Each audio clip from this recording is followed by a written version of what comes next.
ৰানটো শেষ কৰিলাম morning time এটা সেইখিনি ৰানটো এতিয়া শেষ কৰিলাম টাইমিং গৈছে আজি বহুত বেছি গৈছে আজি গ'ল 11 মিনিট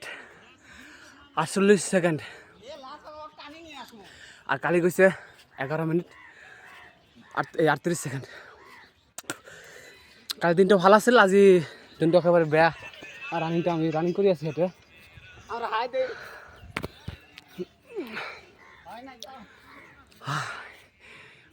মাই গড ইমান কষ্ট কৰি আছো মেহনত ফলটা যদি নাপাই কেনেকৈ লাগিব বহুত কষ্ট কৰি আছো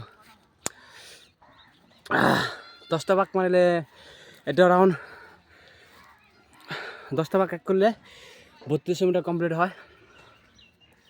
আজি মোৰ টাইমিংটো বেছি গৈছে মানে আজি ঠাণ্ডা বেছি নাই সেইকাৰণে আজি টাইমিংটো বেছি গৈছে সেই ৰান কৰি আছে মাই ফ্ৰেণ্ড ৰান কৰি আছে